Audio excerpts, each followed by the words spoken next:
Welcome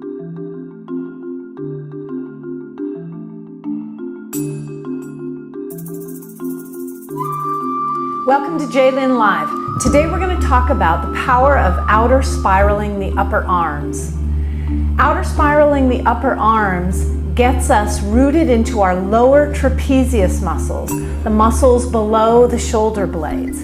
Typically, the upper trapezius muscles overpower the lower trapezius muscles, and we have habits like this, right?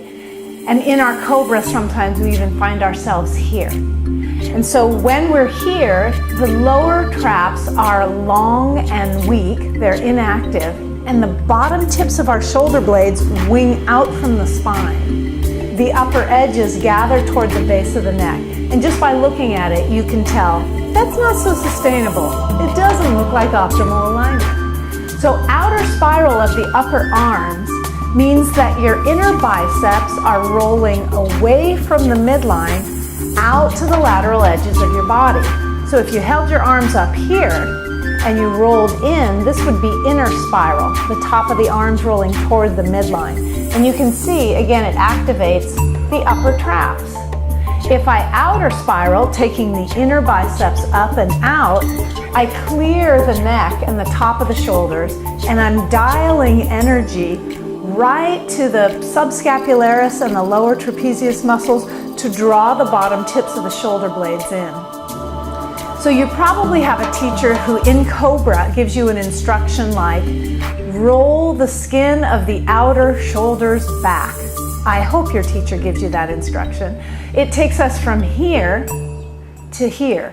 And it's just another way of wording the action of outer spiral of the upper arms. Again, the inner biceps roll forward and out, or the outer deltoid, outer shoulder skin rolls back. Outer elbow skin rolls back. So outer spiral of the upper arms. And look how it translates for us in inversions. When we put our forearms on the ground for a pose like dolphin or Pinchamayurasana, one of the tendencies is that the wrists will come together and the elbows will splay wide. And this is lack of outer spiral of the upper arms. So if you just got on your forearms and you actively rolled the skin of your outer shoulders back and you pulsed so you can feel, I'm doing it, I'm not doing it. I'm doing it, I'm not doing it. I'm doing it, not doing it. And then you know your brain is clear on how to give and hold the signal to outer spiral. But what happens is when the outer shoulders roll back and stay back, and you can feel it, savor it, your elbows hug the midline. Your whole forearm blades hug into the midline. So outer spiral of the upper arms is keeping the shoulder girdle strong and integrated, and we need that when we're going to go upside down into Pinchamayurasana. So again, outer spiral is going to move the skin of your outer shoulders back. Now, here's an interesting thing. When you have your arms overhead, how do you outer spiral? Because it's different when the arms are in different positions. Here's outer spiral here, outer spiral here. When the arms are up here, it's the same action, but the brain needs some clear instructions about how to make sure we're doing it. And you've probably also had teachers who have asked you to roll your pinky fingers toward the midline, to widen your thumbs back, to turn your palms to the back of the room when your arms are in the air. And that's just another way of outer spiraling.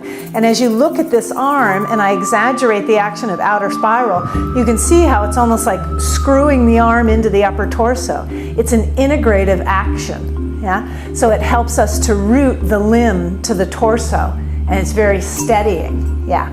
So again, outer spiral with the arms lifted up. You're gonna think again about your inner biceps rolling back and apart. Inner biceps rolling back and apart. And you can probably see how this action starts to activate the bottom tips of the shoulder blades and the outer edges of the shoulder blades to be recruited onto the upper back. Again, integrating the arms into the upper torso and giving you a clear neck and a really strong shoulder girdle. Outer spiral of the upper arms. Practice it. Have fun with it. Namaste.